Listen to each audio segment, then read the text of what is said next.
Hi, everybody. In today's episode, we want to delve into the topic of the midlife squeeze. This is the period between age 30 and 50 where people feel immense pressure juggling different spheres of their lives, whether it's work, fitness, raising a family, dealing with aging parents, financial strain, and all the other pressures that life throws at us. Welcome to Calmly Aligned. I'm Samantha. Amanda. Priscilla.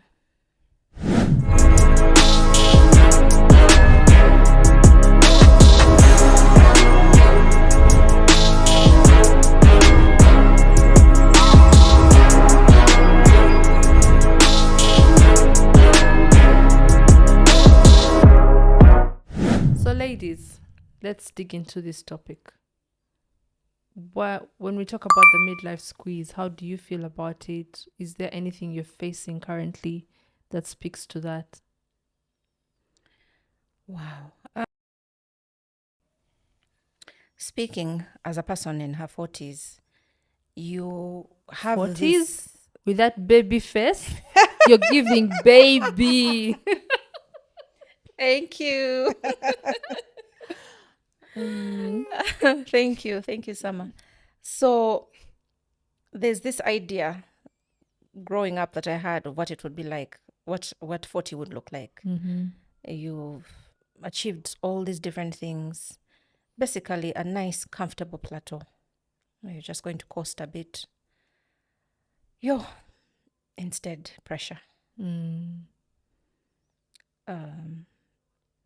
The only phrase that comes to mind is it's a lot. Mm-hmm. Yeah. Family. Now, honestly, I feel like this is why maybe people had children when they were much younger. Because my kids, I have 11 years and under, and they still very much need me. Mm. And I feel like my parents need me more and more. I feel like I have so many responsibilities, things that I would want to be there for the larger family. And then there's trying to make something of myself. Mm-hmm. Then there's juggling the whole running your home, being there for friends' things, being there for friends. You're dealing with, there are weeks where you're coming from dealing with maybe loss to there are upcoming events, to maybe the spouse needs to travel to for me whose spouse works out of town. So it can just feel like I am in a pressure cooker. Yeah. And so many times I wonder, is this why people were having kids back in the day? Maybe our parents were starting families when they're younger. Mm-hmm. More and more, because of career, women are choosing to start their families later. Yeah. And the pressure, like you said, can be pressuring. Yes. Yeah. Amanda, what's your take on the midlife squeeze? Jokes. I understand it the way you've explained it, Priscilla. I understand as you're wearing too many hats. The mental tax must be real. Yeah.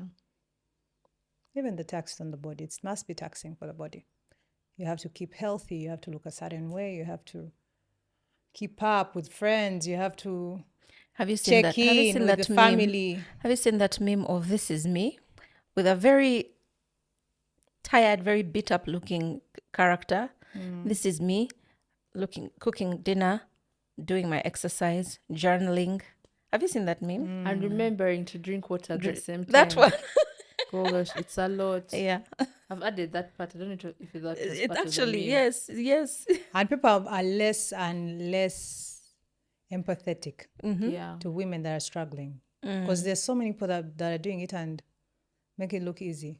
Yeah. You see the snapback bodies on like So social media. social People media. like after even a week of childbearing and someone has snapped back. The Some of us pressure. are struggling without even a baby. Social media. Social media will have you questioning what went wrong with you because Yeah. abandi bana. I know. I know. I know. I understand that pressure. Yeah, yeah. So for you, what does that midlife squeeze phrase evoke? What feelings? What experiences? I just want to take a nap all the time. I feel you. I am constantly tired. Juggling. You have to wake up early to go to work. You have to sleep late because you're trying to get the kids' things ready for the next day. Then you have to wake up earlier to get them ready. It's I a have lot. so much respect for working moms I know. because so many times I stop and wonder, now if I was working, how would I do this? You have parent-teacher things to attend. You have, things at school to attend. The You kids need fall to be sick. at your desk.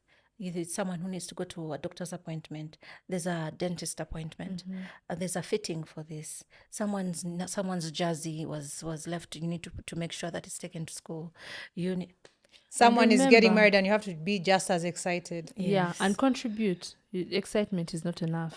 financial You have to contribute. financial excitement has to show. Yes. And then all that, you have to think about your career. Remember, taking time off to have children sets you back a little. So you need to catch up. You need to go back to school. Currently, I'm doing a postgraduate diploma, which I've been doing for 3 years while having children. Wow. It's a lot, guys. Then you have to keep fit. You have to remember to to look go to the good. gym. You have to look good. Your hair has to be done. Man, how do we get all this done? God's grace. So Yes. what are some of those tips we can share with the women out there who are facing the same challenge, or even the men? These days, men also have to chip in with the pressures at home. Oh, and It's they not have their all own. on the woman They have their alone. own. They have their own we haven't talked pressures. about how there's comparison. Yeah, You can't help but look next to you and say, what are my peers doing? yeah. Why aren't I there? Or even if you're not looking at your peers, you're looking at yourself and your expectations for yourself. And you're thinking, why haven't I hit, that particular Milestone. milestone that I set for myself? So men, women are like same boat, same WhatsApp group. So what are some of those tools we can share with the people who are facing the same situation to juggle better? Honestly, I'm now at my big age, just starting to learn. There are so many things that have been said in the past that I felt were not practical. When I was in the thick of having babies and I had toddlers and I had a newborn and I had so many times you're told, self-care. Yeah.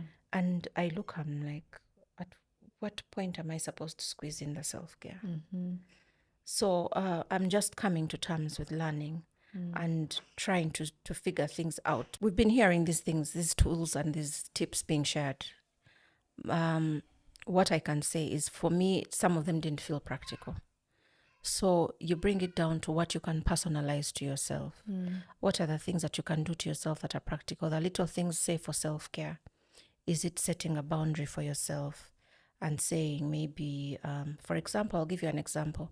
There are so many events for relatives that I miss. Simply because I chose a life without a nanny, I'm not going to be lugging my kids to events. I'm not going to be lugging my kids around to go visit. It's a sacrifice. It's something that has removed me from connecting with people that I care for. And so many times people don't understand. But this is my cross to carry. And no one else is going to understand my situation. And no one else is going to appreciate maybe me spending 2 nights in the hospital because I moved to an event with kids and they picked, say, a bug from the event and they end up sick. So for me, those are the little things. That is one of the things that I do for myself. I said, look, it's not going to be for forever. At one point, they're going to be older and more independent. But for now, there are many events that I sit out on simply because I have no one to leave the kids with. But also I can't be bothered to be moving everywhere with them. It's too much work. Yeah. Amanda, do you have any tips? Tips. My tips would be probably to the people, to the community, to the community Support around them, system? to the support system. To to speak with, to act or to advise with kindness. I know many people do. I don't take well to tough love. It immediately activates rebellion in me. So any kind of judgment, trust, any kind of, because you're the only one that knows this kind of situation you're in. You're the one that knows the headspace you're in. I've heard people talk about postpartum depression, and it's not relatable to everyone because everyone's journey is different. So when you're approaching, when you're advising, I feel like you need to take your time, read the room, understand the situation, and then offer advice with love, not toughness, love. Okay, Yeah. that's a good one. For me, I want to share 2 tips. The first one is on fitness and nutrition. I find that anytime I fall off the wagon of exercising and my routine of going to the gym, I like to go to the gym 3 times a week. And anytime I feel like I've not gone for 3 weeks on end, there's something it does to my mental health. If I'm not eating right, if I'm not careful with what I'm putting into my body, it messes up my whole entire being, not just mentally, but physically as well. If I feel sluggish, I'm not on top of my game, my brain is not sharp as it should be, I don't have as much motivation as I should have. So I encourage everyone out there, make sure you get into a fitness routine. It doesn't have to be as aggressive as going to the gym 3 times a week, but you can do something simple like taking a walk every day. A walk is the best kind of exercise you can do for yourself. It refreshes your brain, keeps your blood moving, and keeps your muscles engaged. Do you think like a hobby does the same thing, like cooking for Priscilla? Like you Yeah, get something you love to do. yeah, I but can fitness, tell you that personally, a hobby, like for me, cooking quiets my mind. yeah. Like the noise just Mm. comes down to nothing. But a hobby is not mutually exclusive from fitness. You have to involve fitness in your everyday life if you want to So be. in others, there's no excuse. There's no excuse. You have to keep a healthy regimen and eat healthy. Nutrition and exercise is a no-brainer and it cannot be, Non-negotiable. it's a non-negotiable. Yeah. The other tip I have is outsourcing as much as possible. You shouldn't be afraid to ask for help. Personally, when I had my third kid, I had to get second help. So I had 2 nannies at home. Some people were like, oh, why do you need all that help? My dear, I'm juggling a lot with life. I need as much help as possible. So don't be shy to outsource. If you're privileged and you can get somebody to drive you around, do that. You know, it's also Delegate when you can. delegate where possible. Yeah. Those are the 2 tips I can share. What Amanda was talking about, the hobbies, I think that's in line with finding an outlet. You know, I think Yeah. it helps to find an outlet, whether it's journaling. For some people, it's journaling. For some, it's cooking. For some, it's taking up some kind of physical activity.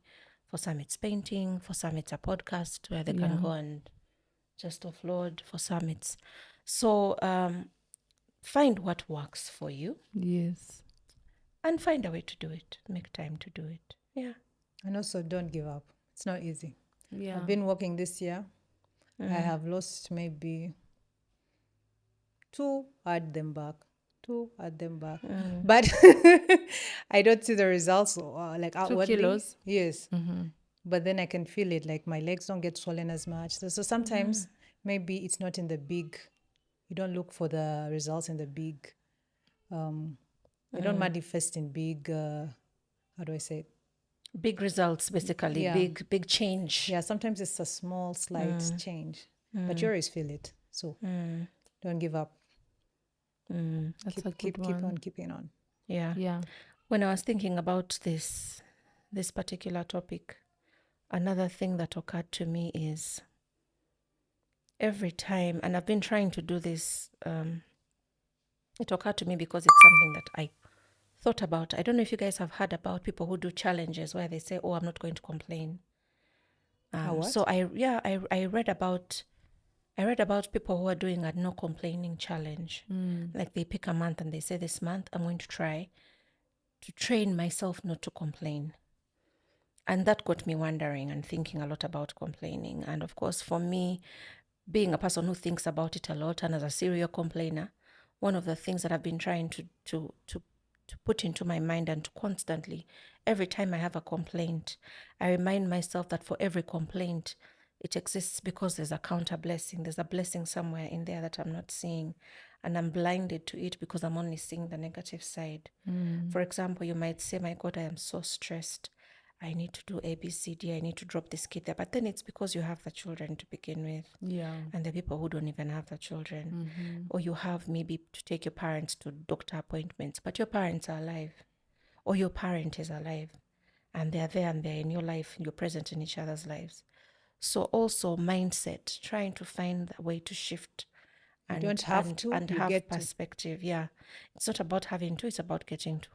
Yeah. So for me, that's another thing that, gosh, I've been trying to practice mostly in this last part of the year. Yeah. And I can say it's not always a success, but it helps me to refocus. It helps me to, to come back to what is for me, should I say the core? Yeah. Yeah. Interesting. So, our audience out there, if you're facing the same challenges in life, know that you're not alone. We're here with you. We're walking the journey with you. Please share your comments on how you've been able to deal Yeah. with the There's no midlife one answer. squeeze. There's no one answer. There's no one fits all. answer. There's no one shoot There's fits also all. the demands. Yeah. Like, God, I don't know if they come with like expectations, is it? Yeah. Yeah, because they expect you to have reached a certain point in life at a certain age. For me, But I can tell you sometimes- as a stay-at-home mom, having people come up to me and say, yeah, you went to school to just sit at home. You see, you've done nothing with your life. You know? Things like that will have you sitting up for one night thinking, oh my God, I need to. One thing I'm grateful for is that I will have that one night or 2 nights lack of sleep where I am stressed because I'm thinking, oh my God, I haven't done anything with my life. I haven't done. Then I look at these children and I'm like, literally forming the future. True. Literally. Yeah. Yeah. So for me, that brings me back to also redefining what your understanding, what your success, because success is so relative, you people. Yes. You know, my version of success will not look like yours. It will not look like yours. So redefining and reframing and saying, for me in this season, because we are living in different seasons of our lives. At one point, I'll be in a season where my children won't be, my presence at home won't be required so much. So in this season, what is success for me? And reframing that in your mind for yourself, because people will always have opinions about what you should be doing, where you should be, how you should look like, what your life should look like. Hey, this is the car you drive. I had expected something different. People will always, and it's human nature. Yeah. It's part of being human. And many times I tell myself, the people that actually really do care genuinely will be asking not to make you feel bad. You understand where they're Yeah. coming from. Yeah. So it's about you. It's first and foremost, this is a personal journey. It's so personal because we're all feeling the midlife squeeze in very different ways. Some people don't have elderly parents. Some people's parents are still very active, still very independent, still very out there, but they have other things. Yeah. So redefine what success looks like for you in this particular season. And if in another season you have to redefine, why not? You're the president of your life. For sure. No one is guarding, no one is going to beat you. Yeah. Yeah. So for me, I call them my self-talks. Like I constantly have to sit myself down and be like, let's come back to the drawing board. Because you're stressed about what? Okay. Now, what do you want? Who is Priscilla? When Priscilla was a little girl, what did she used to dream about? If it's not what you were doing right now, how can you start to chart a path where you will eventually get there? But in this moment, what are you doing? How is it useful? Yeah. Is it aligned with your purpose? Is it aligned with your purpose? If it's not aligned, how are you going to put it in alignment? If it's not aligned, it's part of a journey. I keep telling myself, God doesn't make mistakes. No. So many times, when I started this thing when I was still employed, where, oh my God, every time I felt something was pressing me, I'd say, okay, God, what are you trying to teach me? Please help me, open my eyes and show me, and I learn it and we move to the next one. Yeah.